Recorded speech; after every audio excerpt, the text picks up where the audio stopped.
Hello, shout out to my former mentor and still has an influence, Mr. Lambert. Okay. We were treated to a song, really, and I gotta ask you a question about music. Sure. I won't say who sang. I don't think I should, but the song. Yes. You know, you ever heard a song, right? And you're like, hey, as soon as it's like the piano kicks in or whatever, right? And I think, I like that song. This song has not left my head all weekend. You want to sing it? No, definitely not. It is, and let me tell you, you know when somebody can sing? Where? When the song is sung slower. And so each word becomes poignant. Yes. I'll just say, you know, so when I fall in love, it will be forever. Okay.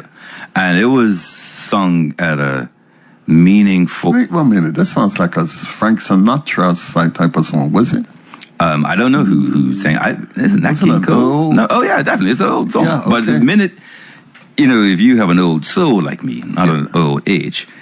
These songs, and my parents were huge. Like, I still have my mother's 45s. Okay. And my father, so no, music was always huge in my immediate family. And so that song stuck with me all weekend. Okay. Then I feel like I owe, not an apology, but I kind of want to address something. What's that? So there was a time, just like you were at a celebration last weekend, and there was a time when you could bring remarks and celebrate the person or honor the person. Yes. So you would have imagined, given people think I am quite a public speaker, or I speak more in public than private, so people believe, I did not make remarks. Okay. And I just wanted to say, in case, I just need to, I knew I couldn't get through. There's just no chance. And so I want to take this opportunity to say that to my aunt, whose birthday we celebrated on Saturday night in Warwick. I can't even say it. So I'll just say this. I need to stress this. If you are a soon-to-be grandparent, or if you are a soon-to-be parent, I wish I could give you the 5 things or the 10 things to look for while you're deciding who your child's godparents should be. The reason why I'm saying to be grandparents as well, because I think they have the ability to have some influence on the parent of the newborn. Okay. And if I could say this, last week I spoke to, at my big age, okay, I spoke to 2 godmothers that I have. And I would just say, you never know. So pick well, okay? The godparent of your child that you're due to have in July or May or October, that godparent, if you pick the right person, your child will be at that person's 80th birthday, understanding all that that person was to you and to them.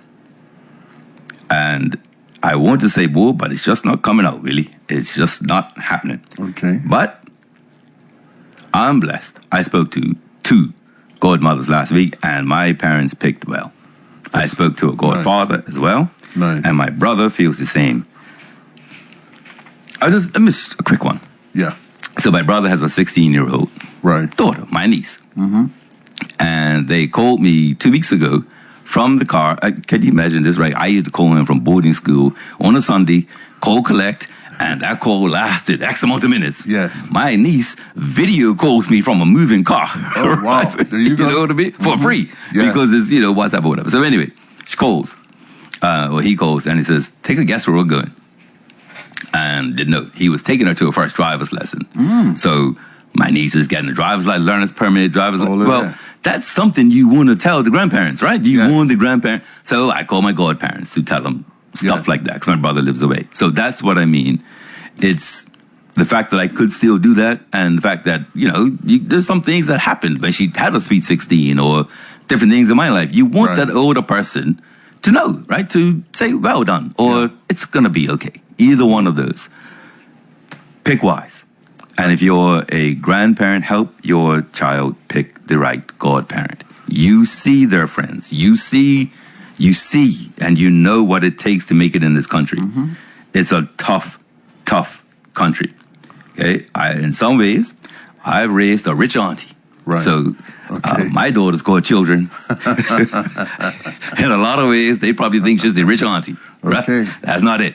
She is principled, valued, spiritual, Christian, deeply disciplined, and everything else. Wow. So they have picked well by choosing her. And let me say one last thing about this. If I'm stressing how important it is to choose well for godparents, it's even more important to choose well for the parent. Yeah, you're definitely right about that. You have anything to say about any of it? Well, yes, I do have a few, but it's your show. Go ahead. No, Go right ahead. no, I'm going to move on. I really appreciated Saturday night, and it just showed me how important it is to choose well. Okay. And godparents, well, yeah. That's good. That's good. Yep. You know what's nice about that? That it's an extension of your family. And a good extension, and it's a plus when you can have those positive influences, whether it's in the time when you've been rude Oh, yes. or in the times that you were celebrated. And Yeah. I'm quite sure with your intelligence, you've been celebrated a lot. So they've had a lot. Not only that, they have a tendency of making you feel so proud at a moment that is appropriate. Honestly, what it is, I'm guaranteed one person to tell me happy birthday. Okay. Two. I'm guaranteed that each year Oh, wow. because of godparents. That's good. Oh, no, that's the least of it. But I know I'm probably saying a lot, not saying anything. But it was really important for me to be there and celebrate. Well, would you believe this story? I don't have any godparents. None. I don't know what to say. Mate, I don't know what to tell you. What it was, I had a lot of older cousins. So they were like my godparents coming up. And even to this day, one of them's 80, the other one's 82. Okay. And they're still in my life. They live overseas, one in Boston, one in Virginia. But I still manage to call them quite often. And they follow me. Somehow they follow me. Like they found out that I was on the radio. Oh, man. That's what I'm getting at. And they encouraged me and said, something? Yeah, you were built for that. Go ahead and do it. Whether I was or not, it didn't matter Exactly. because their opinion, it's all about the encouragement, That's the point. Yeah. So that was Saturday. And I must say I was out Saturday quite a bit. One other thing that happened on Thursday that because my weekend went completely out of whack, Right. I received, remember there was a package here on Thursday. Oh, yeah. There were two books. One book, so Ms. Douglas, I did try to call. I have to call back. We played a bit of phone tag, I believe. My phone doesn't take voicemails, but my understanding from people, they'll say, hey, I left a voicemail. And I said, really? And really, I'm one of those people who's home so much. People actually call my house line. Yeah. And when I don't answer, well, where's Corey? As opposed to people call the cell phone and they figure I'm in a meeting or whatever. So in any event, I'm still trying to work this out. But I want to acknowledge, because one book I scanned through and was very impressed with it was just very good, which was the statistics of West Indian cricket, 1865 to 1989. Oh, wow. Every stat. Yes. And I mean, Barbados played Trinidad in 1938. You want me to get you who batted first, what the scores were? I got you. Oh, wow. Oh, it's in that book. Okay. And the other book, and I wonder how many Bermudians, if I just give the name, just whop, Right. whether they would know the book, because it's a book about a Bermudian who passed. And they passed, when I checked it out, I was 3. Okay. So I didn't have the experience of this musician, but the book, phenomenal. And it's not going to be a surprise. Yes. The fact that I tell you is a book about Bermudian and that Mr. Butler was involved, like that, none of that will surprise you. Right. But I wonder if people have heard or remember this book by one word title. Curtis. Curtis. Mm-hmm. Okay. Mm-hmm. So the book is called Curtis. Yes. And then it says a tribute to Michael Clark. Yes. A tribute to Michael Clark. Yes. And the tributes written in there from Hubert Smith and others. In fact, in terms of a project, the writer's machine, the names listed there, I couldn't believe that. Let me just say, this part is easy. Talking on the radio, well, it's not easy, but I'm just saying, having stuff that I've read to talk about that part is cool. The writer's machine, imagine thinking of this subject, doing the research, getting the pictures together, compiling it in a way that is compelling, and having permission and thinking you've done. This Right. book was a very, very well put together. I don't even want to say book, just recall or tribute. Yeah, it was called a tribute. Anything that you want to. So I have yet to give Ms. Douglas a return call or catch her, but I will. I won't have read the cricket book cover to cover. Okay. That one that's a heavy one. Mm-hmm. But the other one I will have read. So that was the last show and Saturday. Okay. If I may, You may? Michael Clark. Yes. I heard so much about him. I understood he was like the Michael Jackson of Bermuda. He was just a phenomenal performer.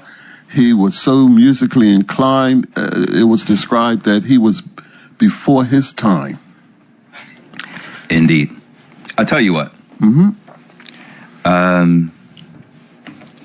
Let me read something to you. Sure. This is Introduction Part 1. And this was written by Hubert Smith Sr. I think the first thing I saw in Michael Clark was his smile. The most beautiful smile I've ever seen on any person. He was probably 8 years old with not a care in the world. I lived to see that smile change to a strained and worried look of wonder. There are not many people born with the talent of Michael Clark. People like Ray Charles, Stevie Wonder, Quincy Jones, Hendrix. That's Jimmy, in case you... Yeah, I might be too old for you, but it's Jimi Hendrix. I understand it might have been before your time. Yeah, I know who it was. Okay. So you know all about the Purple Haze? Yes, I know Purple Haze. Mm-hmm. Just checking. Yeah. The difference? Michael Clark was born in Bermuda, where there is no help for people with unusual talents. But this book should be an inspiration to our young people and a warning to our parents that children born with this kind of talent must be trained at a very early age so that this talent can develop. We will never know what Michael might have been because he did not get the 10 years musical training that it takes to develop talent such as his. I only hope that the day is not far away when we learn to send our little talented 5-year-olds to a music teacher and see that they get the foundation that they deserve. Wishing you the very best of luck in this wonderful thing that you are doing. And I know this book will help Michael to rest a little easier. May God bless his family and all the people who made this book possible. Yours sincerely, Mr. Hubert Smith, Jr. Wow. And there's a picture on page 3 of him, and there's a sort of galaxy around him. His family, horoscope, schools, who he married, children, musical influences, hobbies, songs, musical associates, overseas performances, bands and groups, foreign groups he backed, and managers and manageresses. Wow. Let me say, the book, I'm still in the midst of it, but I thought I would at least bring it into, in case, I'm telling you, there's a lot of tributes in here. There's a lot you can learn about even Bermuda at the time. But this book, extremely well done. The Writer's Machine, I actually want to give the credit to the Writer's Machine, Arnold Simmons, Chief Executive, Dale Butler, Editor and Researcher, Randolph Scott, Organizer, Eugene Stovall, Promotions and Art Designs, and the last member, Incognito. Incognito. In brackets, many more faces in numerous other places. Okay. And there's a very, very Very good book. Yeah. Here is where I say, you know something? Drop it on me, bro. What you thinking? It will be in Bermuda's best interest, right? To have a cultural center. And let me tell you, I've been going out. I tell you about the flute player who was actually, he was playing the flute and the saxophone. He's interchanging. Yeah. And he was spot on. He didn't have no notes in front of him, and he's playing every song from gospel to R&B to reggae to jazz, right? For over an hour he performed. Over an hour. Now, what I've noticed recently that there are a lot of, I've seen a lot of saxophone players, I'm seeing a lot of drummers, I'm seeing singers. That I know that there are rappers and DJs and what have you out there, but it's the level of talent. I mean, I don't know where it's coming from. It could be that it's inner, or it could be an influence, such as BT and, and MTV and what have you. But I'm going to tell you, we have a crop of young, aspiring artists, or should I call them artists? No, I said those who are interested in their arts, who are really portraying their talents. And it's raw. Can you imagine, back in Jamaica, back in the day, we wonder how reggae became reggae. You understand? Yes. It became reggae because they had schools. And that reminds me, we have to get that music, that Gombe music. Oh, I have the person. It's just a technical issue. Okay, well, I can't wait to hear that. Yeah. And what happens is, you see how ska became reggae? It just keeps developing, and it's dancehall. You may not particularly like it, but it's an evolution that takes place whenever music is involved. But I'm saying that to say this: Bermudians need the opportunity to show off their talents, to develop their talents, and who knows? We've had artists come here, I mean, big-notch artists come here, and they're really interested in the talent that we have. Let's nurture it. Let's grab it up and say, yeah, this is ours. You know? Well, I can tell you, there is, because I have been contacted and questions asked. Sure. There is, or was, a policy that is under the Ministry of Tourism. Okay. That came out in, I want to say 2017. Right. That when hotels get tax exemptions, duty, let's say they're doing renovations, fixtures and fittings, and they don't have to pay duty, that money is supposed to go towards hiring Bermudian entertainers. And so to give Bermudian entertainers that opportunity that used to be there, in the past to perform. I understand that, but I think it has to come from us. When I say the whole package, the talent, what it takes to put on a show, for instance, stage hands and lights and also the talent. It has to come from a Bermuda point of view, but most of all, Bermudian support. Well, I do subscribe to a WhatsApp, I don't subscribe, but I think I'm a member of a WhatsApp group, and I think there was a function Saturday night at Workman's, I think. Mickey Robinson puts on a lot of local entertainment. Yes, he does. And if there's anybody out there trying to showcase, and the reason why I'm bigging him, or at least acknowledge him, I'm not sure this qualifies as bigging up. Yo, big up. Okay, now I can say I'm bigging him up. Right. Is because it's multiple artists. Yes. And so if you go to a Mickey Robinson event, you may see 5, 6 different Bermudians. Yes. With art and talent and skill and commitment and discipline. Yes. So I just want to acknowledge that there is some of it going on. Workman's Labs Club, I think he's had a Cedar Bridge a few times. I can't remember, but yes, he has venues. I think they call them Saturday Night Live. Okay. I think. I've been to maybe 2 of them. Yeah, I enjoyed myself. In fact, I managed an artist who actually took part in one of his shows. And there you go. So, that was, mate, that was the weekend. Yeah. Okay. And let me say one other thing, mate. While at my godmother's birthday party, a few people who listened to the show did let me know that they listened to the show. You know, I'm always got your back, Willie. I try to anyway. But you know, when older people say, you know, that young man's rude, Corey, and I say, I try my best, you know, but Willie gets so out of line. You know, in fact, this weekend, Yes. I've had people tell me that you're extremely rude. No, I'm just joking. They didn't say extremely rude, but I did hear that. I had a woman say, one thing about Willie Corey, he loves his food. And I said, he does. Where did you get it? Okay, he talks about his food. He loves food. Well, that's how I keep my shape.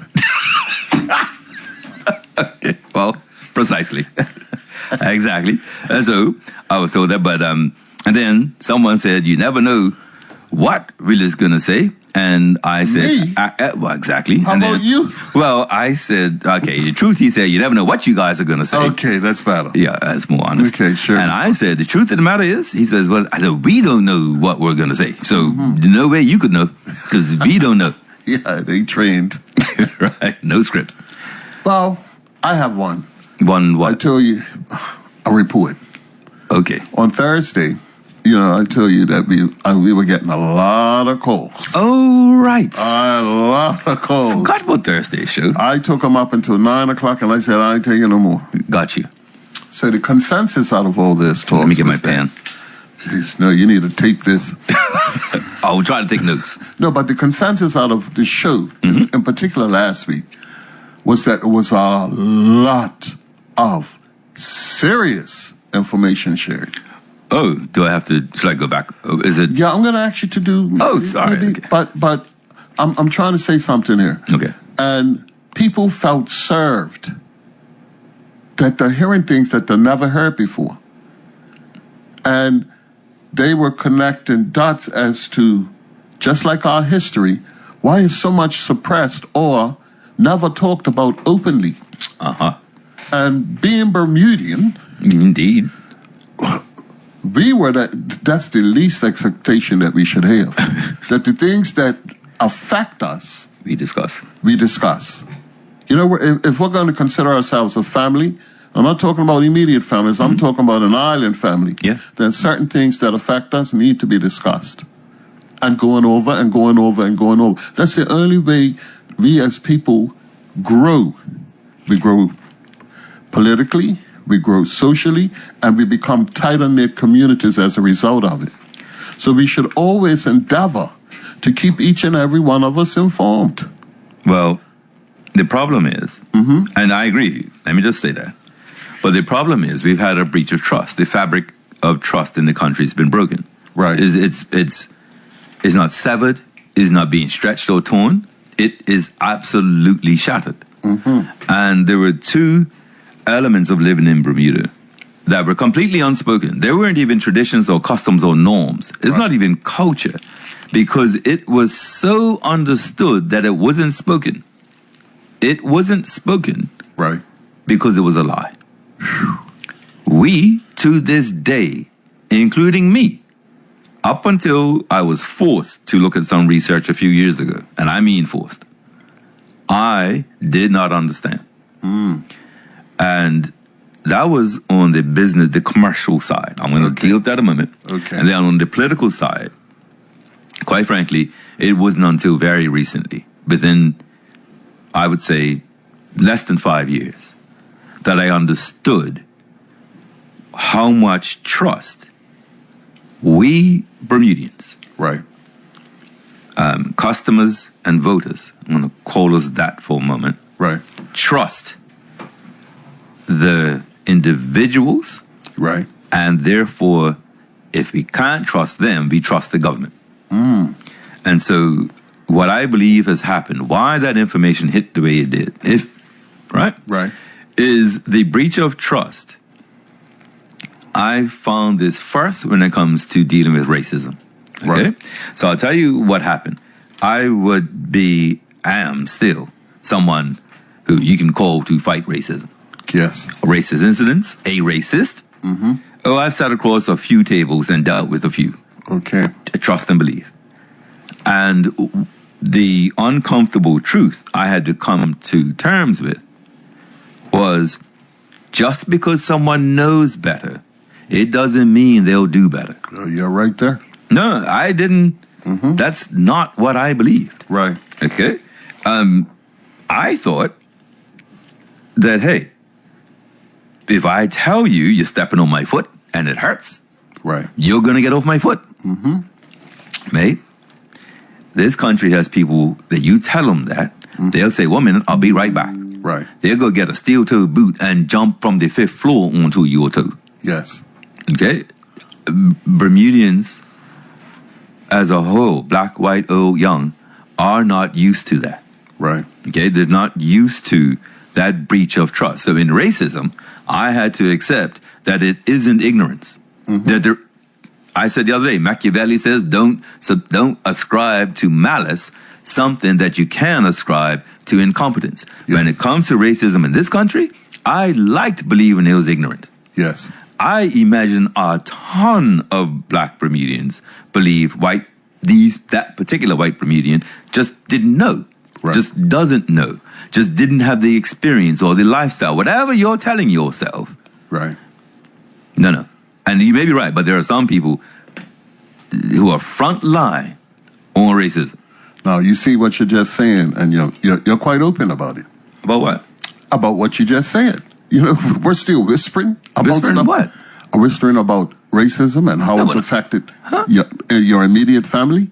You know, we still whispering about stuff No, like that. I don't know what it is. Nobody. That's what you think. We still go around the corner and we whisper. Really? Really? Oh, wow. So some of the individuals who I was talking to, they were like, "Man, you got, you're telling them like it is." I said, "Tell them what it is." I said, "Let me tell you something about this show." I had to get to what the show was really about, and I'm sure you would agree with me. It isn't about picking on a particular political group or whatever. It's about what has happened in this country over the years and where it's led us to today. And if we don't have that understanding or historical value of what took place, we're going to go right back into it. Well, I'll tell you, I'll put it in a harsher way. Okay. Yes, Sunday, I was driving somewhere and I had a thought.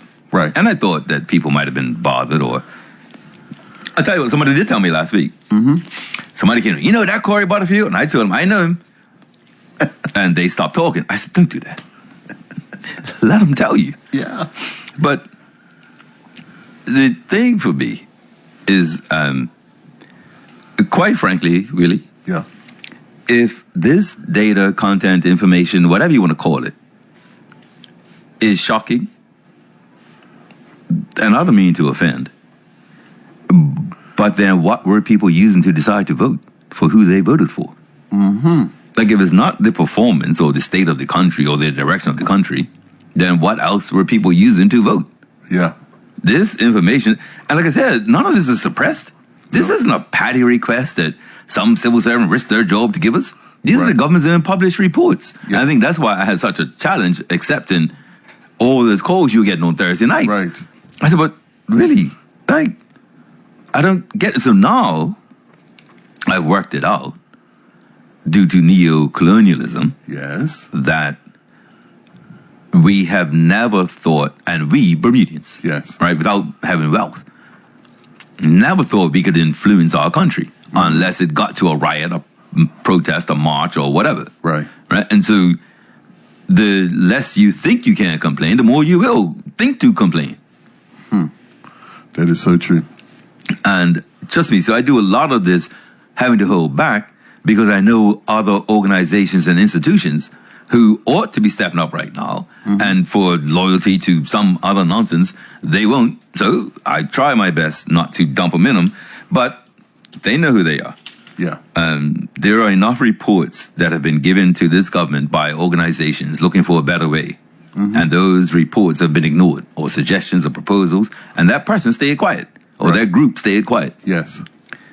Well, here we are. So the breach of trust amongst the unspoken racism, if somebody knows better, in commerce, I believe the big unspoken that we live in Bermuda, and business owners, when you get to a level where you're a business owner and some of that is either imports that you retail or imported staff that Yes. you pay, then I think the breach of trust has come there as well, where it is assumed the price that we're paying is literally the bare minimum that that company needs to pay the staff, keep the lights on, run the business, give themselves a decent salary, Yes. and that's what we pay.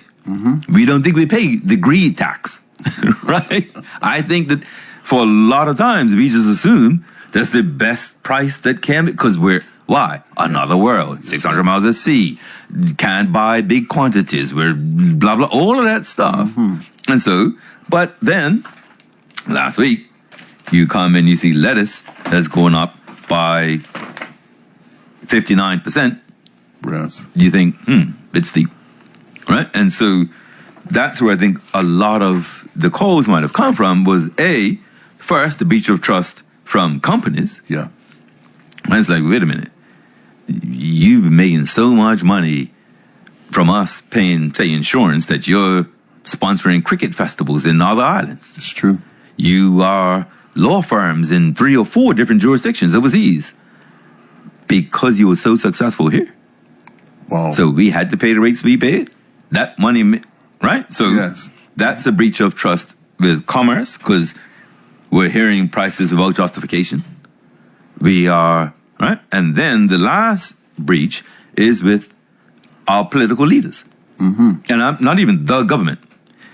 But the reason why you got so many calls is because neither political party is doing their job. Okay. Where would you have heard this stuff from? There are 3 in the past areas where you would have heard complaints about increase in price rises. The PLP, the BIU, and a charity that deals with families. Would pick one. Right. Okay? Yeah. What have you heard? It's been quiet. And so people are silently losing the house, silently not eating, silently feeding their children and not themselves. Right. Living in vans and cars and forts and beaches. Because what does the government tell you? And what does the opposition tell you? It's all good, right? Look what Standard & Poor's said about us. Look at our GDP. Look at our balance of payments. Look at our trade, right? So you in your house, looking at, half a tin of tuna left, thinking, hey, today is Tuesday. I'm going to go to Friday. How am I going to do it? You can't share it because it feels like the country's doing well because everybody who would have been telling you, I feel your pain, Well, I empathize and sympathize with you, is silent. But guess what? That's what you're being told. You turn on the evening news and where the arrow is pointing in the right direction, we are really coming out of this real good. And so what's happened is being Bermudian, I brought some data in, right? I don't know if I did bring it back because I thought I sensed we might have to go there again. Right. But is there anything in particular you were wondering, a particular item? They don't have every food item here, but there's quite a bit. Right. Under grains, meat, poultry, and fish, dairy, fats and cooking oils, fruits and vegetables. But then there's also beverages, liquor, tobacco, household, and personal. Is there anything that because it's so diverse. Fruits and vegetables. Okay. So those went up, I would say, remarkably. And I think the thing that concerned me was that the issues or the items that were highlighted are not, Dom Perignon. Right. Right. Not this particular mustard over that particular mustard. Caviar. Well, yes. But, so I can go through those. I'll tell you what. Let me list what they give, and you can tell me which 3 you want to hear from. Okay. Okay? Potatoes, lettuce, apples, raisins, corn niblets, peaches, tomato soup, vegetable soup, baby food, frozen peas, or French-style beans, or broccoli. Broccoli. Broccoli. They don't even have the latest prices for that, sorry. But it looks like it might have gone down a bit. Broccoli spears. These are all frozen, by the way, so they've gone down a bit. Okay. But peas Peas, yes. went from $2.11 in 2014 to $3.84 in Wait. Say that again. frozen peas. were $2.11 in 2014, and they were were $3.84 in 2023. Tomato soup. Yeah. Sorry, that can't be right. Tomato soup, a 10-ounce can, was $1.40 in 2014, went to $2.45 in 2023. It's just, so these things have been going up. Chicken legs have come down, but for the most part, everything went up. Tuna went up remarkably. In any event, here's the thing, and I was gonna call you to have a real discussion about this morning. I was gonna call what's this called? The Corey Butterfield Show meeting. I was gonna have a staff meeting. Wow. Okay. Like, what are your opinion? I do have some stuff with me. Okay. That puts this pricing and tax stuff in a bit of context. Okay. Slightly. Is it worth doing that, or should we just continue with this? Let me tell you what it is, in case you're not quite aware. We are here in 20, and listeners, as if I'm talking to you and not them. I tell you, but anyway, here's the deal. We're in 2026, okay? And we have had a Tax Reform Commission report. Now, the Tax Reform Commission is a commission that gets appointed by either the Premier or the Minister of Finance. Since it's the same person, I'm just not sure which one does it, because on one hand, it's financial, so it'll be the Finance Minister, but it's a political thing if you change the tax system, so it might be the Premier. I'm not sure. All I know is this current Premier, and he wasn't Finance Minister at that time, but there was an appointment of the Tax Reform Commission in 2018. The report came out in 2018, and another report came out in May last year.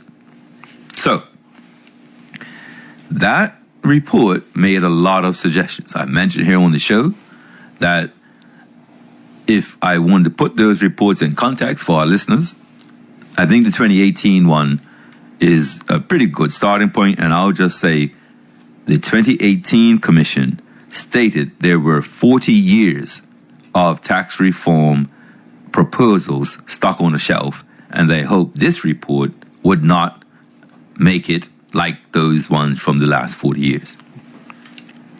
After that, the Tax Reform Commission was reformatted, a new chair, and they produced the report last May. Now, in between that time, the 2018 and 2025, I also should say that the government started a pre-budget report to let you know what they were doing in advance of the budget. And there was a website of which I had to take down most of the ideas for restarting the economy after COVID. So aside from the traditional reportings of things that were other because of COVID and other things that have come up to look to deal with the economy of the country and finances. And so one of the things is that in 2026, when we say things like, oh, we should change this or reform this or this is unfair, we're not used to that. We're not used to having a new tax system. We're not used to seeing that reform. Okay? And the government clearly doesn't have the individual Bermudian as a priority. That's not an insult or slap in the face. There's no need for anybody to get. It's the plain truth. And it's very, very plain because the Tax Reform Commission of 2025 made a number of suggestions. Let me say, every Reform Commission report states how unfair Bermuda's tax system is, that it puts the biggest burden on those least able to pay. That's the part I think I may want to deal with. So, every report has done that. But the 2025 Commission also, they were tasked with including usages of the new corporate income tax revenue that should be coming in. They looked at that and made suggestions. None of them, I don't agree with many of them, to be honest, in terms of priorities, but I'm not a financial person. They are. But here's the thing that really got me. One of the things was for the government to give sort of a tax rebate for companies' tax bill if they donate to charities.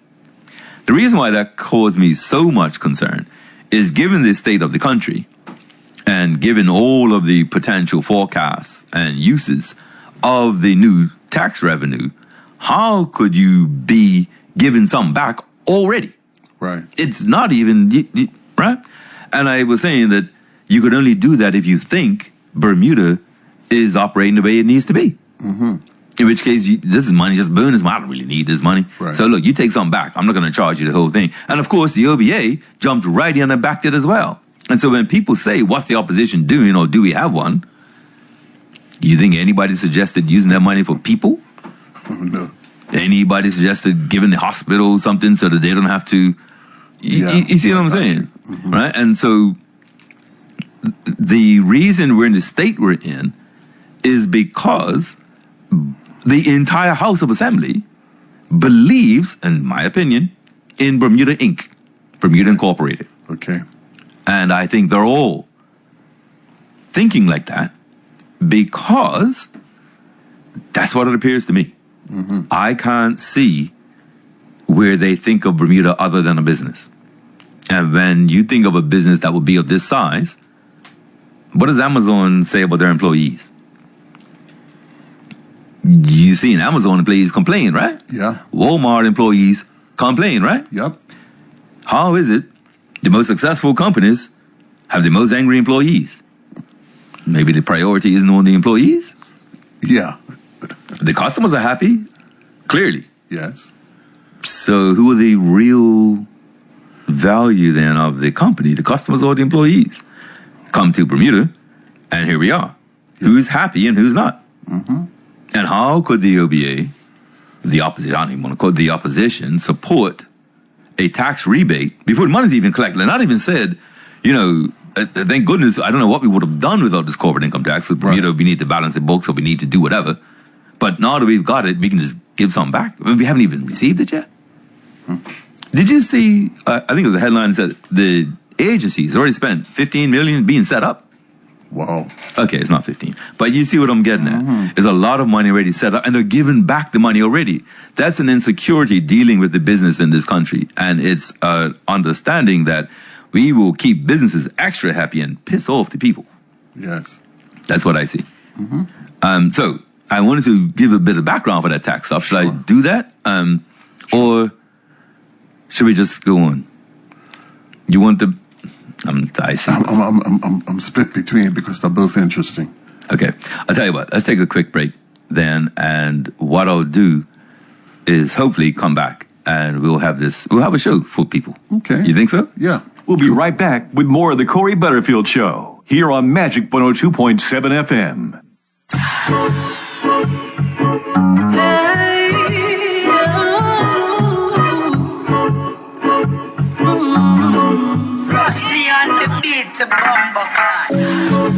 We fall in love just to hurt again. We learn to trust just to lose a friend. We go from us to complete again. I guess it's true that love don't love nobody else. You were everything I wanted, everything I dreamed. But you took my love for granted, and I can't help but believe that I wasted my time with you. Now what am I supposed to do? You are my boo, and I can't live my life without you. So we fall in love just to hurt again. We learn to trust just to lose a friend. We go from us to complete again. I guess it's true that love don't love nobody else. You know they say that everything happens for a reason, but this feeling is beating me down, and it just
Guess what?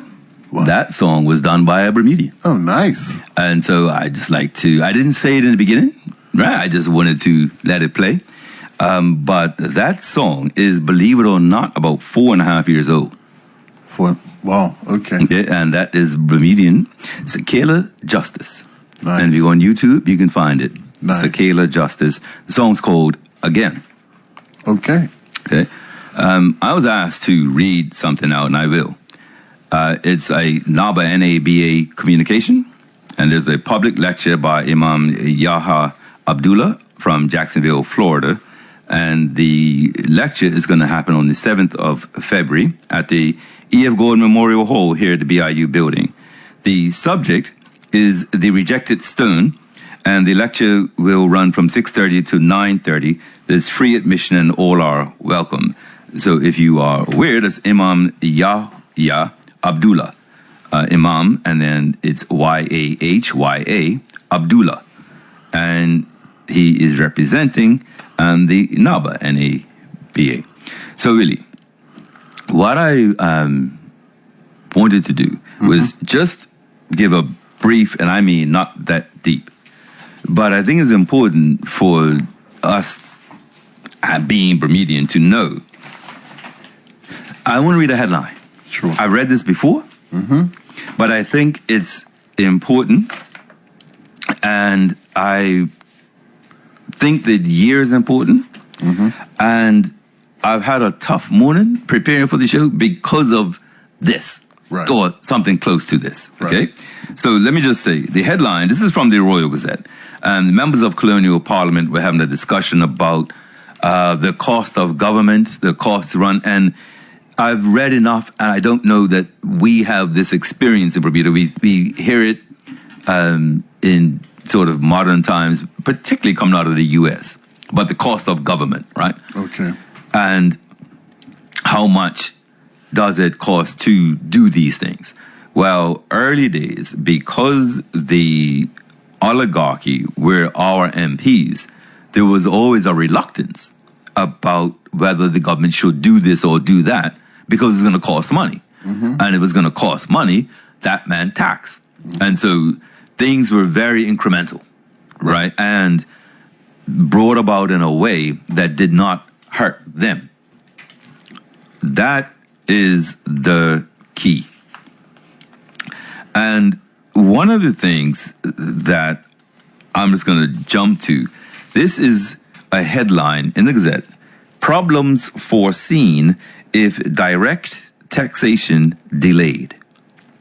This is problems foreseen if direct taxation delayed.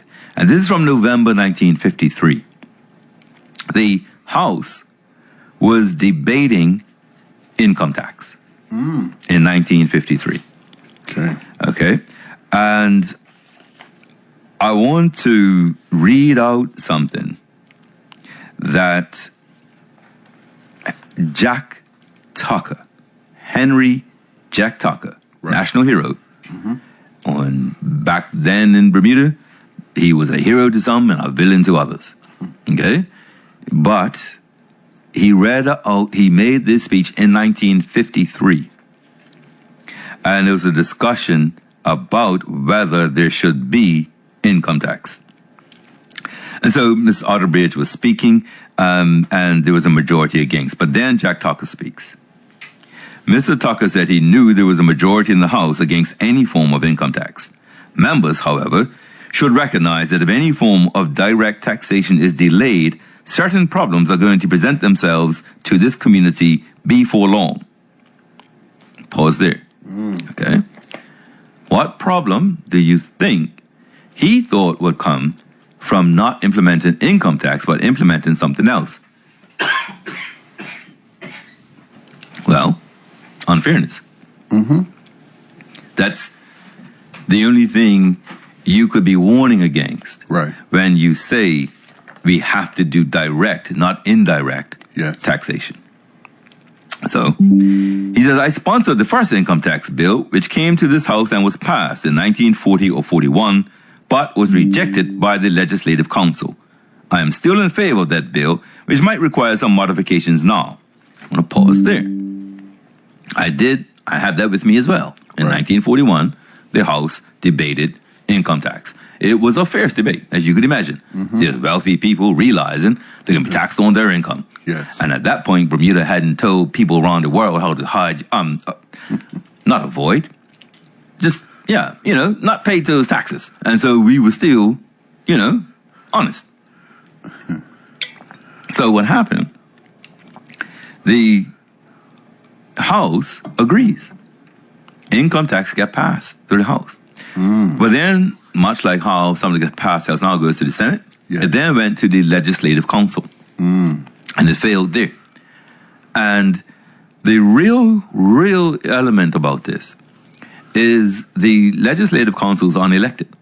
Okay. So the elected members of the House chose this direction, and the unelected appointees said no. So it failed. Right. Tucker goes on. He said he was in favor of the bill because it was equity. We're going to pause here. And I'm going to give this editor and this reporter the full knowledge of their education and say that was the exact word they meant to read, equity, not equality. Right. And as you know, on this show, we deal with equity, not equality, because should I talk about the difference between the two? What you think? Yeah. Yeah? So equality, there's an image. You can go online and find this image. There's 3 people or 4 people watching a baseball game. Right. Behind a fence, and the fence is too high. Yes. There's a tall gentleman who doesn't need a box to stand on because he can see right over the fence. Right. And all 3 of the viewers have the same box. The second person stands on the box, and they can see, but the third person stands on the box, and they still can't see. Right. Right? So the issue is they all get the same thing, but they all don't need it. Right. One doesn't need it at all, and one needs more than that. Well, that's equality. Right. Everybody gets the same thing. Everybody gets one box. Equality. Equity is the tall guy gets no box, so he doesn't need it. Yeah. The second person gets the box that they need so that they can see the game, and so they get the one box. Right. But the short person gets 2 boxes because they need 2 boxes to be able to see. Yeah. Okay, so equity is a system where people get what they need, not everybody gets what they want. Got you. And so the level is everybody gets to see the game, right? Yes. That's the need. Everybody gets their needs taken care of because we're a state that takes care of needs. Yes. And if you're somebody who doesn't have this need, then you don't get the benefit. Yes. Pretty straight. That's equity, right? Equality is lazy. Yes. Everybody gets the same thing. Okay. Justice, by the way, removes defense altogether. Nobody needs a box at all. Okay, that's justice. All right.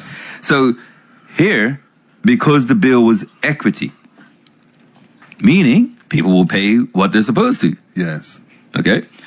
If the present situation continued, an aristocracy of wealth would be created, and it would not be long before too much of Bermuda was owned by too few. So the very have and have not situation, the very thing we have now, I'm not saying wouldn't have happened if we had income tax, but we can see the powers, the system that said, oh, no, we're not doing that. We're not doing equity, equality, whatever. We're doing everybody pays, blah, blah, blah. And so it hurt us. This is 1941 trying to get this income tax bill through. Hasn't come. Ask me if it's been brought up since 1941. Yes, it has. In the Tax Reform Commission, the one of 2018 and the one of 2025. 2018. Yep. And the other one was the 1953. 2025. There are incomes.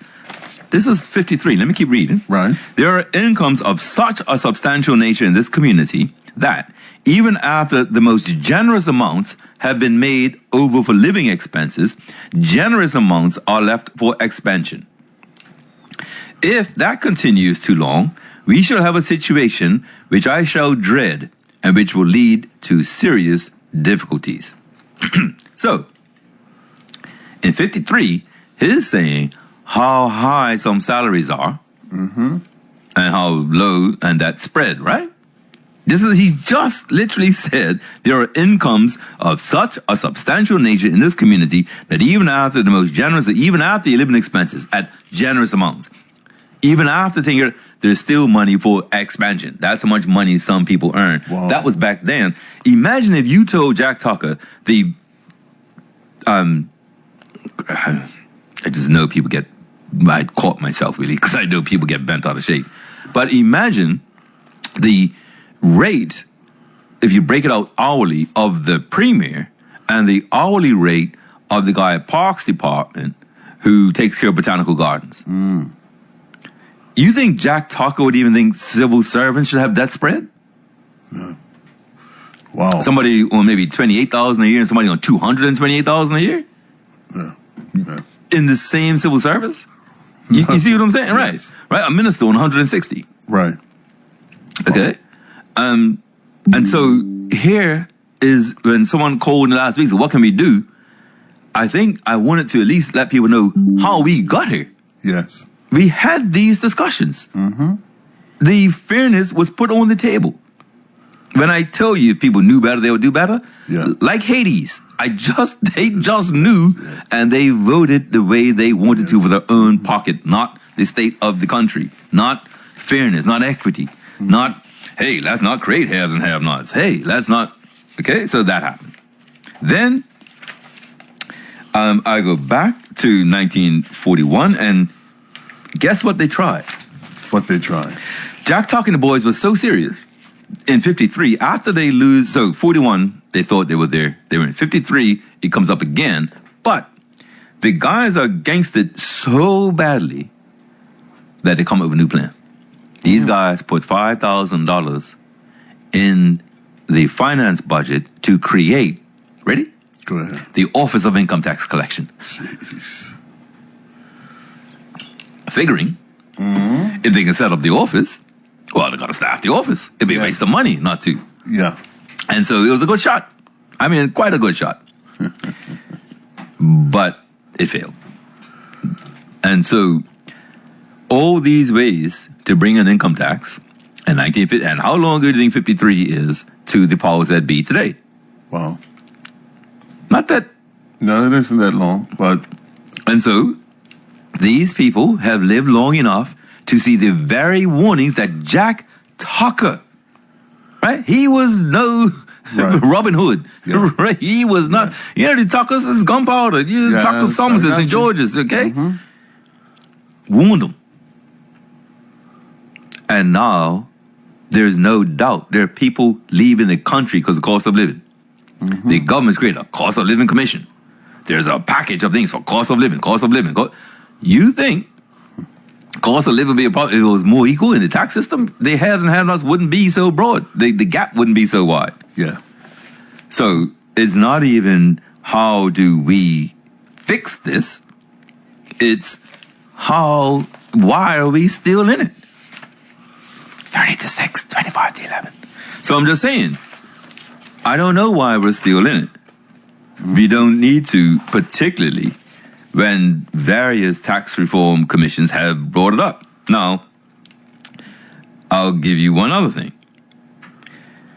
There's another whole set of tax that came out under massive attack in 1941. So when the income tax came out, you know what everybody thought income tax was replacing?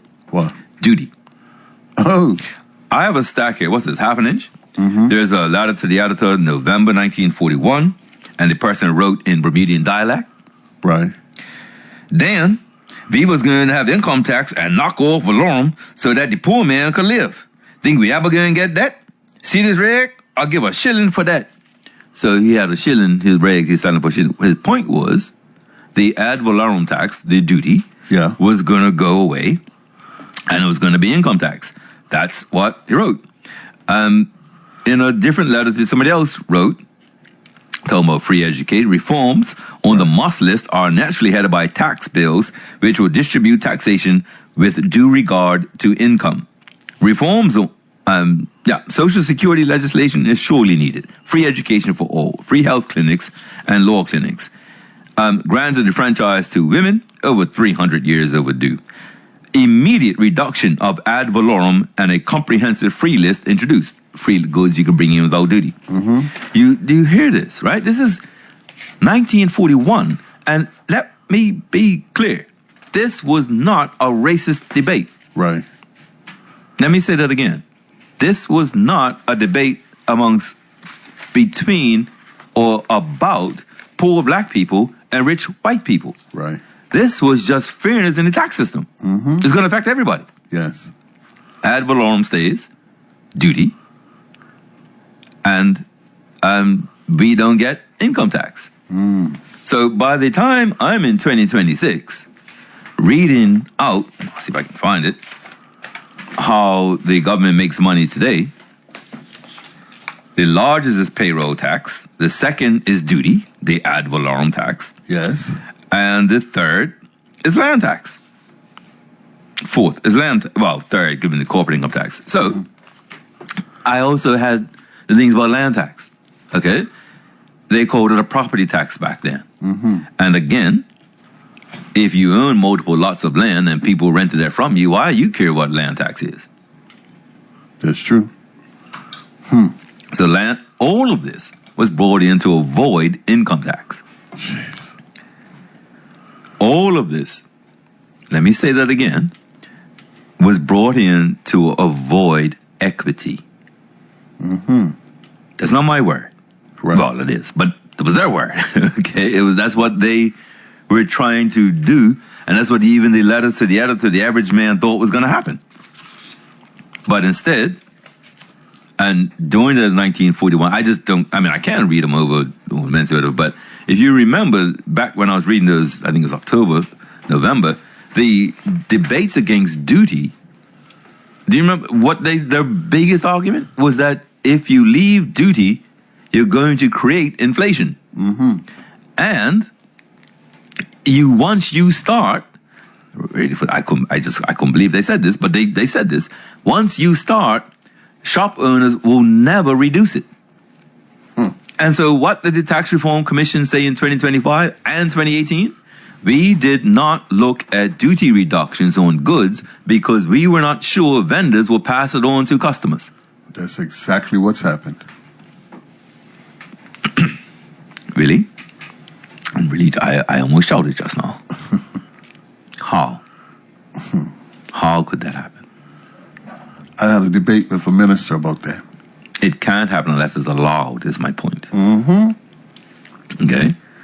It's, how could it be? And let me just say the other element here. We just heard Jack Taco talk about income tax. Yes. Okay? Back in the day, I would imagine, there was a diverse group of businessmen, the leading ones in particular. Okay?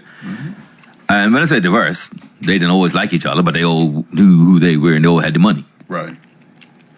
Today, I think it's shrunk even more. In fact, I don't think it, I know it. Okay? And I know it because of all the old newspapers I read. So I see all the ads. Yes. Right? I see how many different places where to buy groceries. There are 2 retailers of groceries in Bermuda of note, and they're owned by the same parent company. So there's a monopoly there. There's a monopoly on electricity.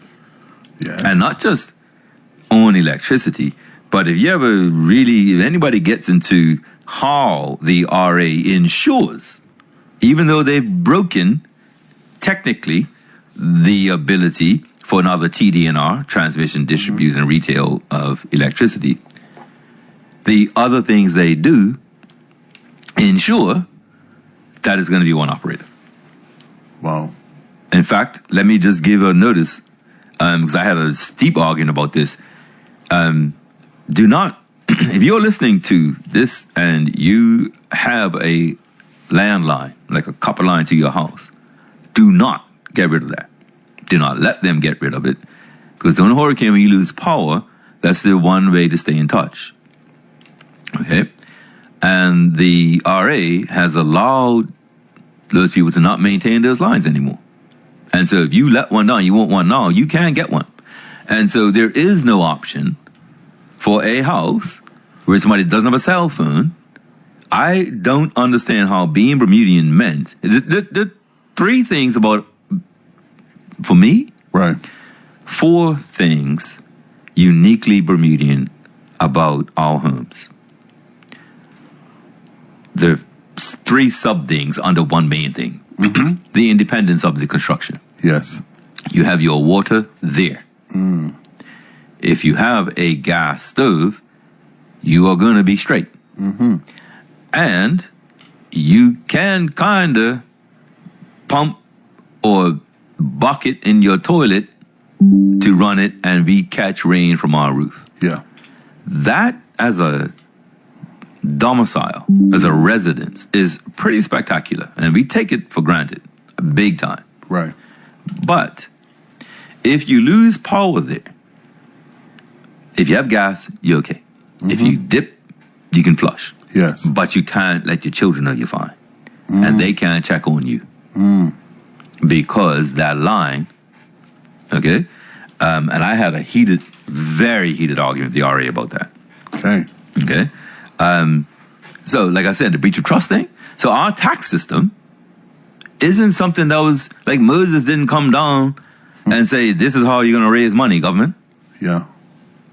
Okay? And let me say, there are other institutions who have offered the government, I've seen them, the spreadsheets, Right. where other institutions have, as recently as 5-6 years ago, gone to the government and said, if you get rid of payroll tax, but do this, I think you actually raise more money. Why they didn't, I couldn't tell you, but I can tell you that our tax system was a set of choices by parliamentarians who had a certain approach to money or to the country or to economy or to us or to equity. And that approach is what made it. Right. So I want us to know that today, anyway, being Bermudian means we're paying taxes that very, very wealthy people set up to avoid themselves paying taxes. You know what? That's a weird line, lighting up with it for Billy. I don't know what that one means. Okay. Should we? Are you a caller? I guess not. Yeah. So anyway, yeah. There you go. Right. Now I did prepare some stuff, Billy, on something else. But do you want to please tell me you have something? Because I know you want me to stick with that. I can show you all kinds of stuff. Okay. Or tell me what are you thinking? Yeah. Yeah. What? You know what was very interesting that came up? It was about the payroll tax and how we actually pay for that out of our wages. You know how they say the half and half thing? Oh, right. And it was explained that it's not the half and half thing. It's we pay it all. I'm sorry, but so people are of the opinion that like the company gets a bill and the government, and they write a check to the government. Yes. That. I see. Well, I mean, some might do that, but I think it goes a little bit more like this. If I want to pay you $50,000, Yes. like 50,000, like you're going to take home 50,000, Right. then I probably put a bit more and offer you 55, Yes. 59. Actually, it's 54,500 or something, so that the 4.5% I have to pay for you comes out of your thing and gets you down to 50,000. Yes. Gotcha. So it's kind of in the offer is what I was getting at. It's not like it's going to hurt me because I wouldn't have to pay it if I didn't hire you. Right? So it's not a tax that I'm looking to make that money back from somewhere else. I only pay it if I hire you. So where do you think I'm going to get the money from? I think the thinking is that they go into their coffers and they pay. I'm sure they do. But Yeah. what I'm getting at is that that coffer doesn't come from their profitability. Okay. It comes from the hiring of you. There you Like go. it's, we have to pay him this, park that part over there. Yes. Right? And that part that they're parking to pay the government at the end of the quarter, the month, the year, whenever it is, was already factored into the very offer that I made you. Gotcha. Yep, it's real. You know what? Let me deal with that one moment. So all of the taxes we have here, this is at 31st of December, 2025. Okay. So this is the latest, okay? And on land tax, if you remember, there are about 36. Okay. In the country, there are about 36,000 properties, 36,500 properties that are taxed. And those people pay land tax on those properties. The vast majority are residential, 32,900, and 3,700 commercial. And remember, we went through where the most are, and the government projects to raise 87 million from land tax in this financial year. Okay. That, just to give you an idea, the closest to that is the company fees when you have to pay to register your company, incorporate a company. Yes. That's the closest number, and that's only 70,000. Okay. That's it? 70 million, sorry. Oh. So it's, I know, sorry, I got that one. Okay. But between the duty, payroll tax, those are your two. Payroll tax is the largest, and then duty is the next one. Payroll tax is 621, so Bermuda runs on people being employed. Yes. And duty, 214. So from 621 to 214. I'm not saying there's a vulnerability on it, but it feels like a spread that deep leaves us somewhat vulnerable. Should employees leave, we're going to have massive issues anyway. Right? But we don't have any other tax that can come somewhere in between 600 and 200. I can think of a few. Okay, I definitely can come up with a few. And I read the Tax Reform Commission reports as well to see what they recommend. All I can tell you is the politicians in this country make choices, just like those choices in 41 and 53 to choose inequality, to choose not to bring income tax, knowing it, right? They chose to leave property tax and ad valorem. That's all a choice. Right. And if I can't think of something that was really, really beneficial for really, really wealthy people that now is beneficial for me. And they are suffering. That's not what happens in life, you know? It's sobering. Well, if that's the case, then I better leave till Wednesday what else I was going to do today. If you think that's sobering, I'm dead serious. No, I mean, no, really, what I just spoke about is deep. It's sobering, yeah, because, you're I wouldn't say that you're layered, but you're left to think it was differently, you know? Sure. No, that I do accept, but I just want to tell you that part of what I'm concerned about being Bermudian, this is kind of really the show came, right? I know the history and the foundation information, but there are people who do things in our name. Yes. There are choices that are made in our name. There are policies, and so and one thing that I'm grateful for, I'm glad you clarified this for me greatly last week. These reports are on gov.bm, right? There's no secret. Right. And I could tell you, I was talking to Billy. It was like, hey, today, I don't know. And I was like, but Billy, like I read those reports every year or every quarter or whatever it was. And Billy let me know that, in fact, he posed the question to me, if the media or the journalists don't do it, then where is it done? Right. You know, like how would you know about the price of lettuce going up 56% or baby food, you know? Well, like I said, that's what the charities, the unions, and the political parties. Well, you know something? Man, I'm grassroots. And we understand things through dollars and cents.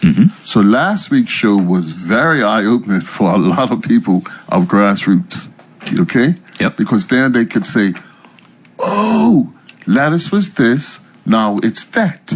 And they have to adjust their finances accordingly. And then you're talking about the cost of living. You're talking about your landlord wants your rent go up, and you're looking at getting a car, and you're looking at how that's going up, and it just goes on and on and on. And now it's so saturated, right, that you don't know where you're going to go. You got to decide between food on the table, whether you take a trip, one this year, right, whether you're going to take that, or if you do take it, it's not going to be for 2 weeks. It's going to be for a week or maybe a weekend.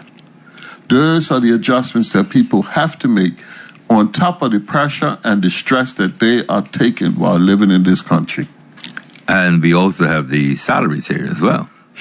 So I've seen those. Well, from what I understand, a lot of them are not even moving. Well, we did the taxi drivers. Yes. At the airport, skycaps, porters, not budged. Construction. Custodian at the post office, those are barely raised. One went down. Where did I had the construction here. Oh, public works. Hospitals. Hospital, man. It's construction. Right. Foreman, laborer, operator, top grade mechanic, mixer operator, paint applier, mechanic, steel fixer, skilled laborer, a storeman, a truck driver, welder, a form carpenter, and a hammerman. Well, the paint applier, and I'm assuming I did once just by that, painters, everybody can paint. Right. Like put paint on the wall. Oh, yeah. But that's me. Right. But a painter, you can look at it and see the quality. Yes. So the paint applier, their salary hasn't moved at all. Wow. The foreman, in fact, the entire industry between 2014 and 2023, the entire industry, all those jobs I just said, not one increase for any of them. From 2014 to 2023. The hotels in tipped workers. Right. The highest paid weekly salary was $415.63. And that was for a night housekeeper. They got paid more than the bellman, the doorman, the waiter, waitress, the room attendants. Wow. And other than that, the chauffeur was the lowest in the non-tipped workers. And the head mechanic was the highest at $915 a week. But through that, social desk, towel folder, chef, gourmet, all of this, it's tough. Yeah, I can tell you, I'm looking at these things, but the digest of statistics that put this out stops at 2023. I have a big question for you now. I heard the numbers that you've put out. Is that before or after? No, hey, don't leave me now. Before or after deductions? I think before. Jeez, Lord. Because because the deductions will change for each employee. Oh, yes, it will. So I don't think they'd be able to produce it like this if it wasn't. And let me just say, I mean, a lot of the data came from the BIU, right? So this is government and the BIU collaborating to do this report. Yes, gotcha. So it's the negotiated wages under collective bargaining agreements. It's the union rate. It's it is what it is. Wow. Yeah. The thing that I think I'll leave till Wednesday, because we do have some time, and I could probably start it. But I think I should probably, given what you told me happened with this other stuff, Yes. I think I should probably prepare. So, in fact, I'm going to deal with this first. We also dealt with this on Wednesday, though, not Thursday, which was the births, deaths, and marriages in Bermuda. Oh, yeah. It was slightly different than the money and the tax. And we have the numbers up to 2024. Right. And so I had a conversation earlier today with somebody who didn't hear the show. And this gentleman is in his early 70s. Okay. And what I found interesting, to me, was that I gave him a statistic, and he went quiet. I mean, super quiet. Oh. But then I gave him another statistic, and what's the word? He was, I'll give you a nice word, flabbergasted. I think that's probably the way to put it. Cool? He lost his space, huh? Well, he was so, I don't know what the word is, right? That it threw him. Okay? So, I think it's probably the issue was that in 2024, there were 425 babies born in Bermuda. Okay. And of the 425 babies that were born, that was a decrease of 2023. In 2023, it was 436. So we were 11 fewer in 2023. And there were 247. Let me just provide this in case nobody heard this last week. I should probably do this disclaimer.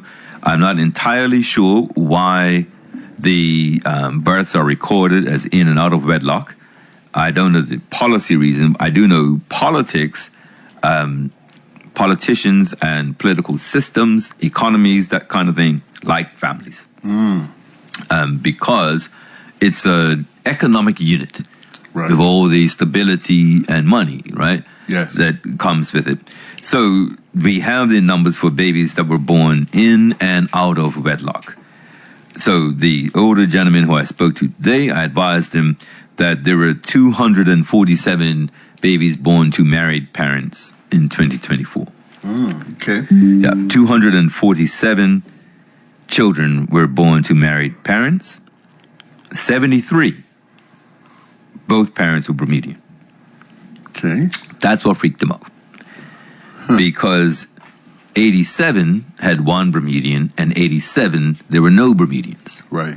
And so out of 247 babies born to married couples, only 73 of the 247 were born to married couples who were Bermudian. Both of them were Bermudian.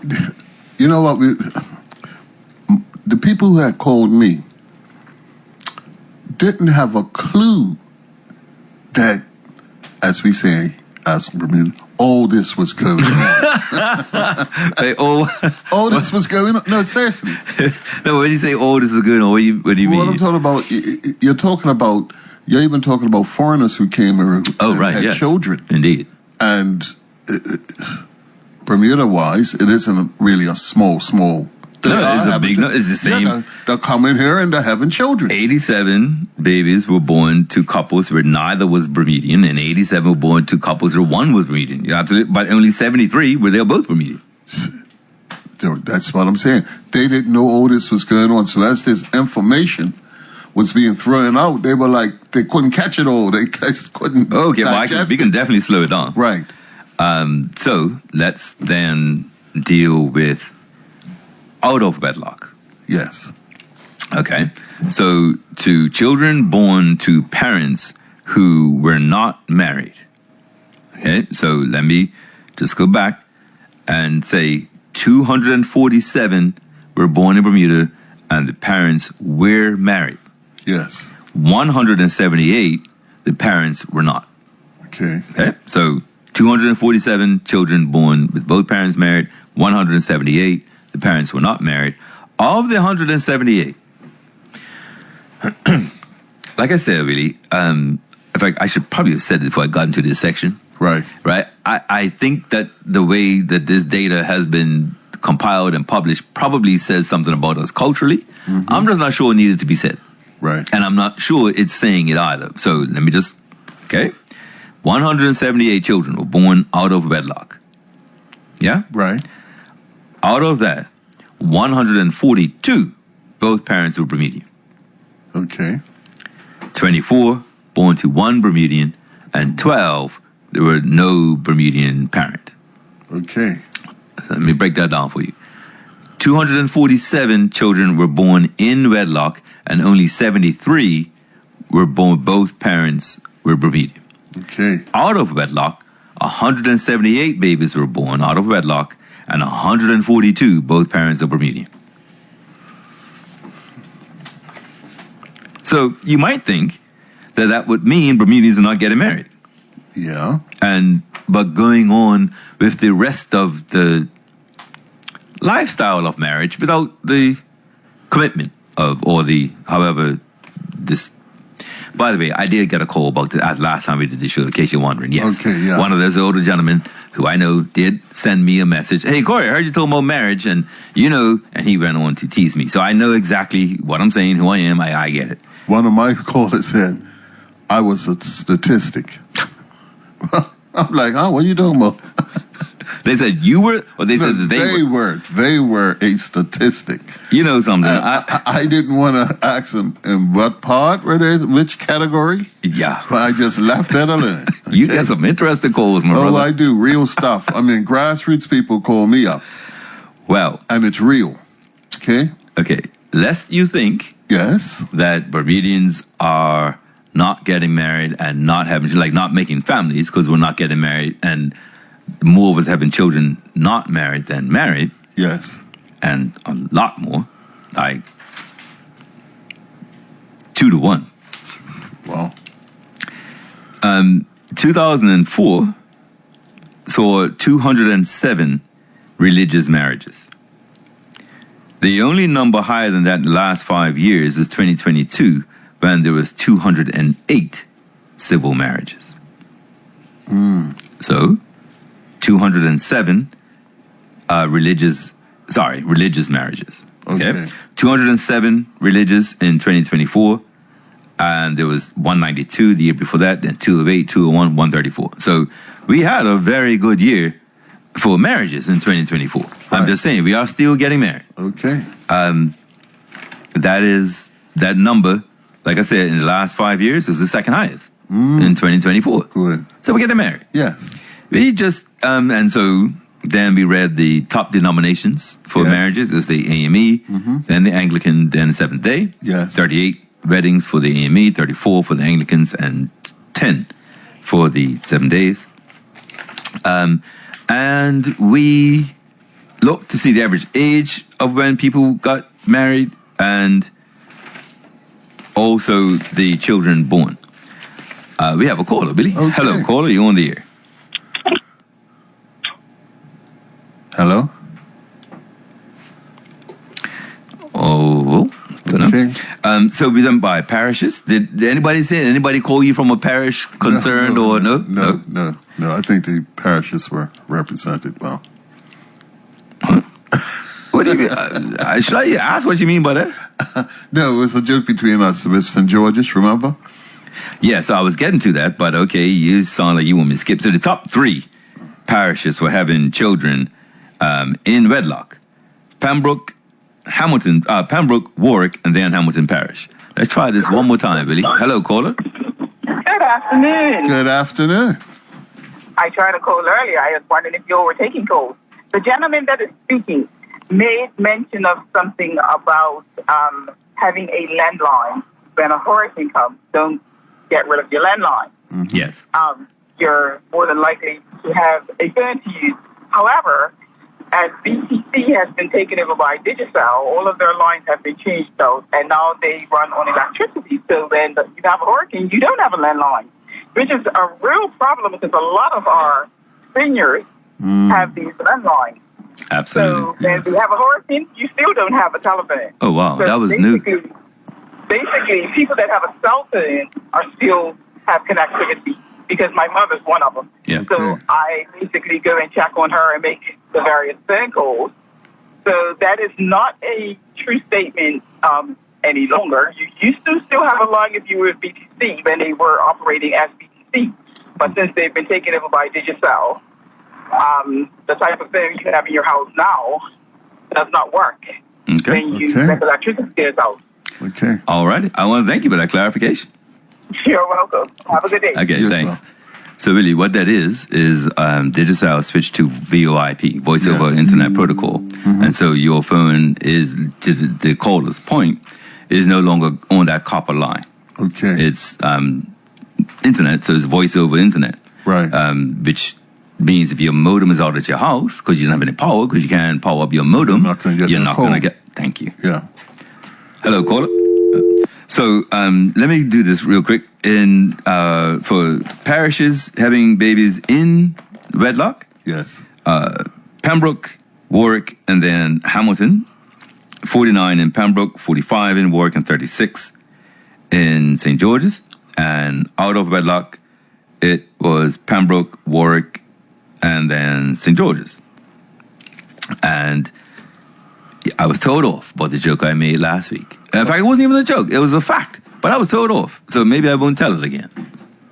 Well, you got told off twice? Possibly. Okay.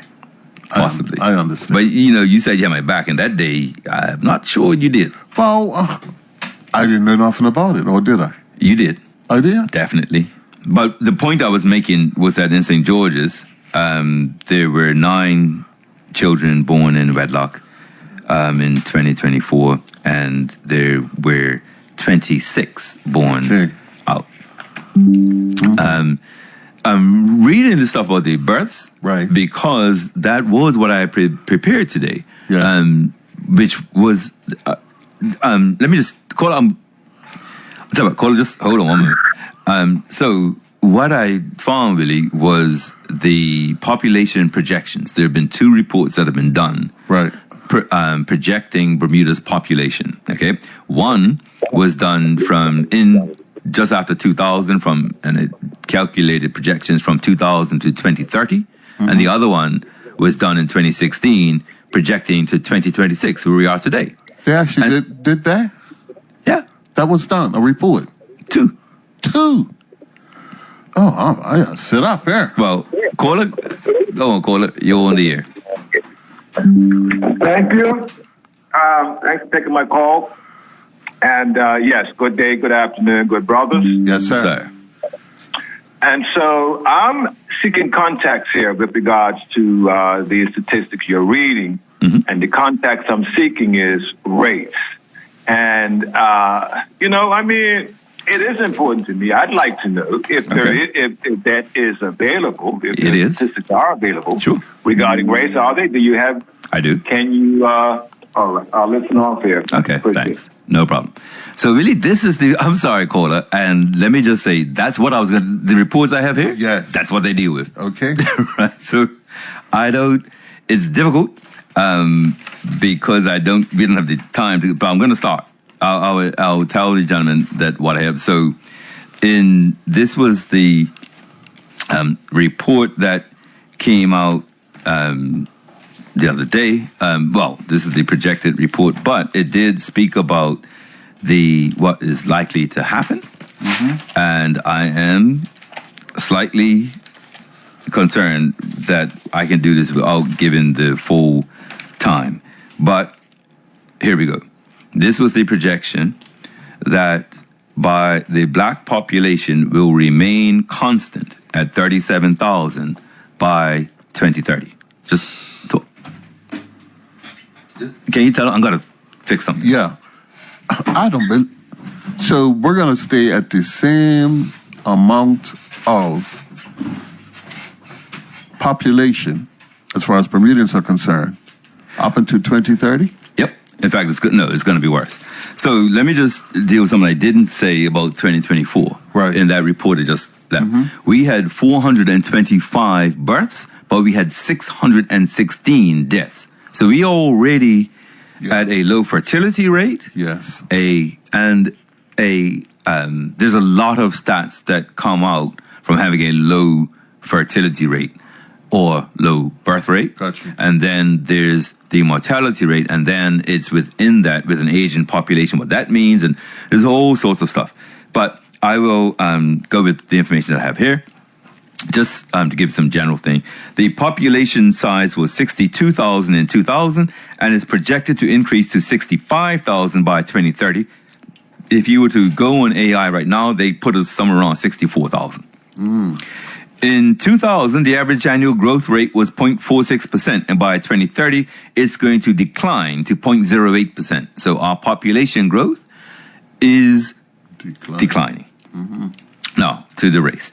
The black population will remain constant at 37,000 by 2030. Is the best way to do the comparison? So read the black and then read the white comparative, or read all the black and then read all the white? What Comparison. Okay. So the black population will remain constant at 37,000 by 2030. The white population will rise from 25,000 in 2000 to 29,000 by in 2030.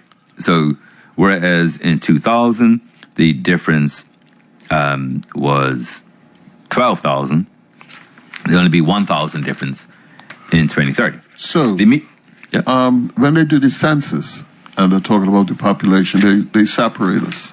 Is it something called black, white, and others, or? Sure. But for this report, they accounted for all of that. Okay. So the age of the black population will go from 36 to 44 by 2030, so the aging population. Right. The percentage of black young people will decline from 21% in 2000 to 17% by 2030.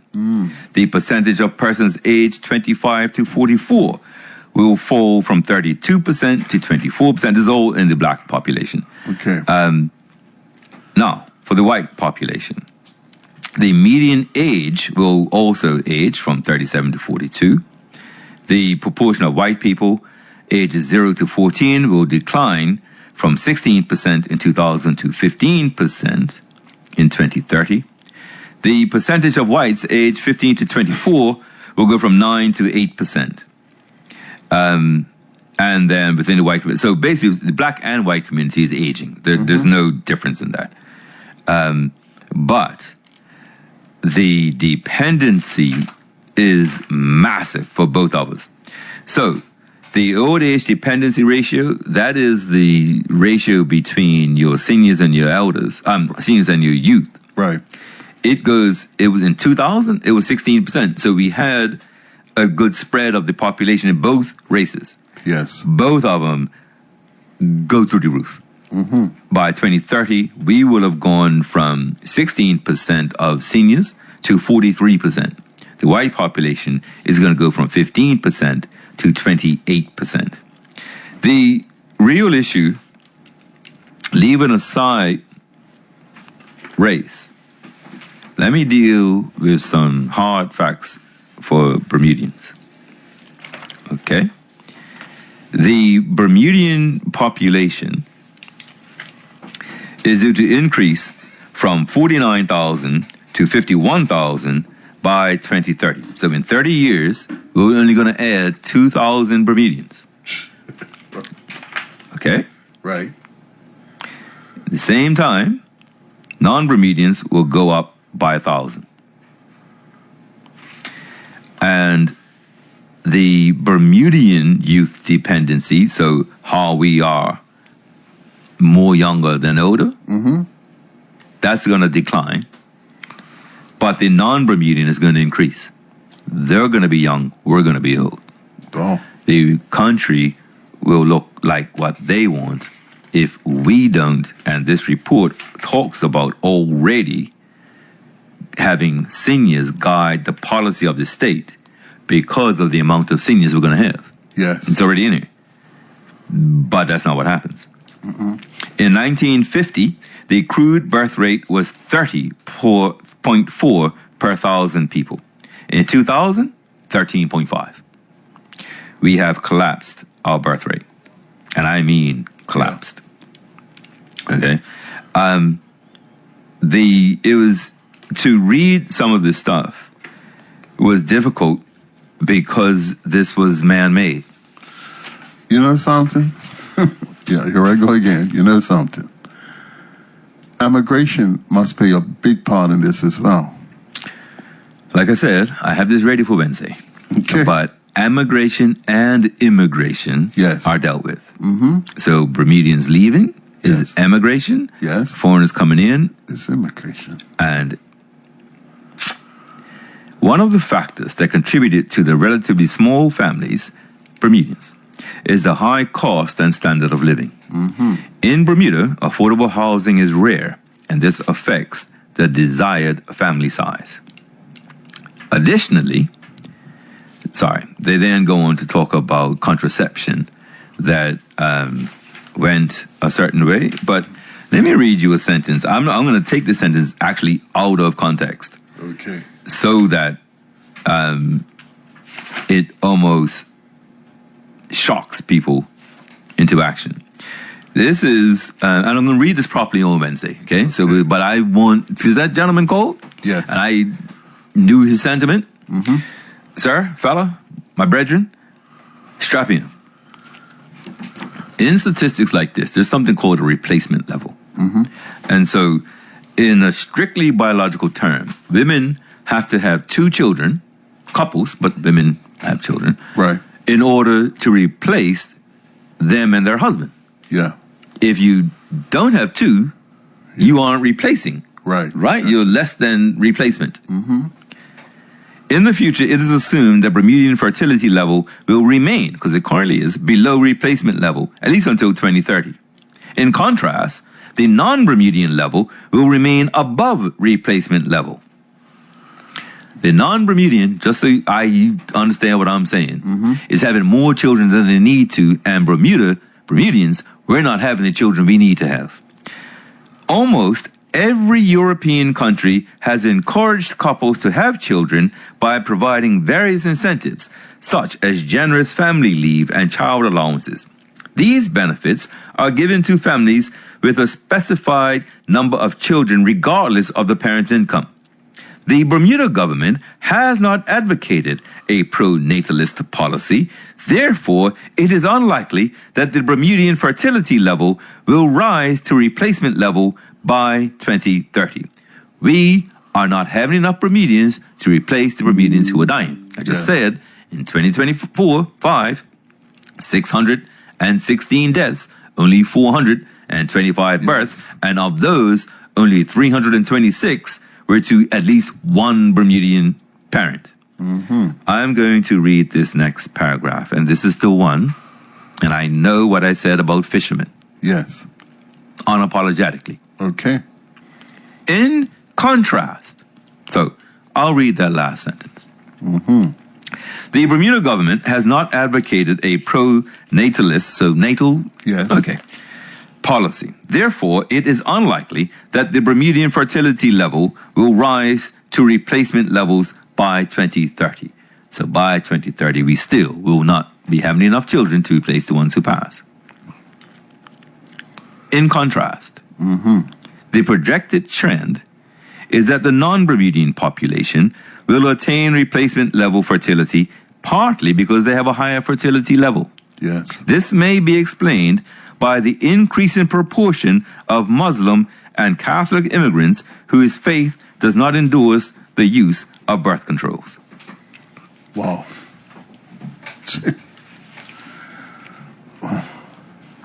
Wow.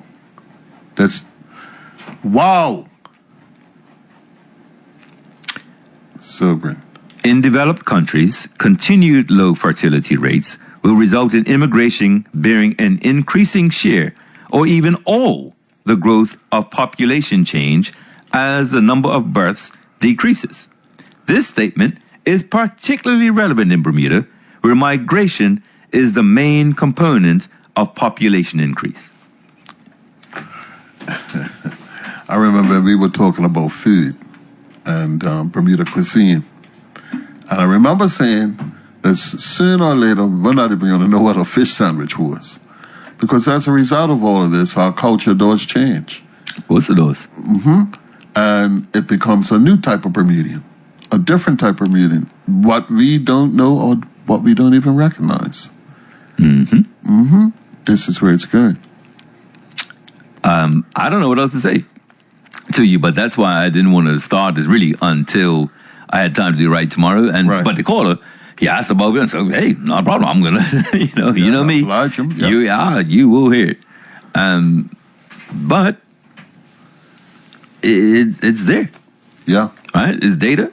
I don't know what else to say. Tomorrow, I'm going to show some of the stuff. We'll get into it a bit deeper. And, mate, it's so. What's your word? Sobering? Yeah, sobering. It's not even that. It's bigger than sobering because what I was trying not to. I was almost out of here. You know, I almost got out of here.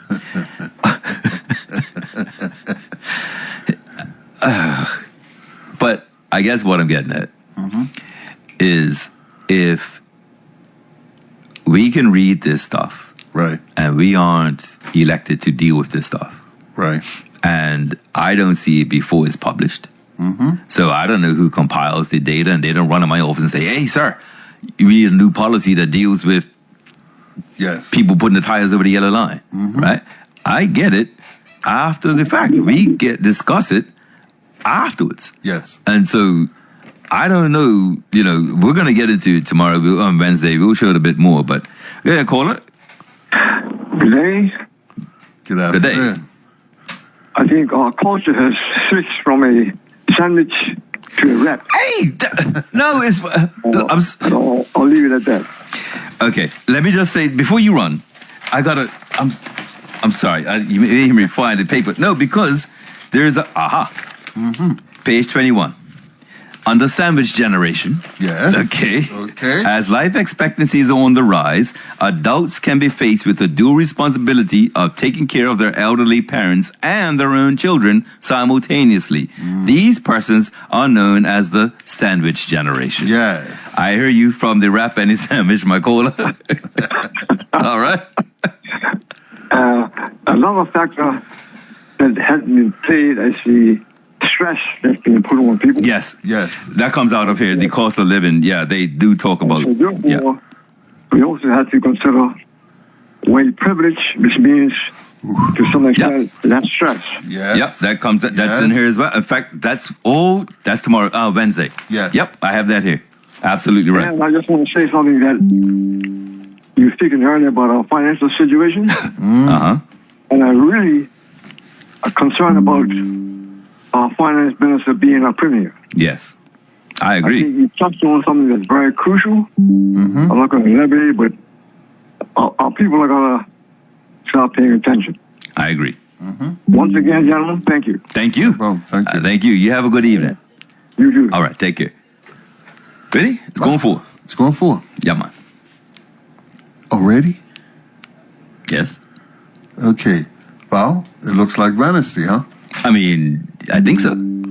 Well, looking forward to that. Yeah, I think so. And now, what it is, in case anybody wants, is the two reports: population projections 2000 to 2030 and population projection 2016 to 2026.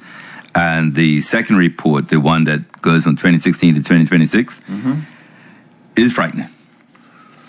And it's frightening because, so I'll give you an example. I looked here at a projection that was going to happen in 2026 of the projection of seniors was going to go from 16.9% to 24%. And this is right. And in the earlier report, let me say this differently. In the first report, the proportion of seniors, those 65 and older, will double from 11% in 2000 to 22% by 2030, right? So 22% by 2030, right? In this one, this projection, seniors are due to go to 24.9%. Wow, that's even more. And so what's happening is the assumptions made in 2000 were being absolutely crushed by the 2016 report. And so if you hear these dates, 2016, 2017, 2000, yes, you understand how we need to do things and why I can say something like, I just don't understand what people used to vote but I understand this information isn't out there like that, and hopefully we're playing our part to put it out there so that, people know the things that are going on and what it is to be Bermudian. That's what I'm talking about. That's it right there. All right, my brother. Yeah. You want to say goodbye to the people? Wow. Stay tuned to tomorrow. Because I am. Because this is stuff. Well, let's find out what it is to be Bermudian in 2026, right? Yes. We'll get there. All right, everybody. Thank you so much for spending some time with us today, and we'll be back 2 o'clock on Wednesday.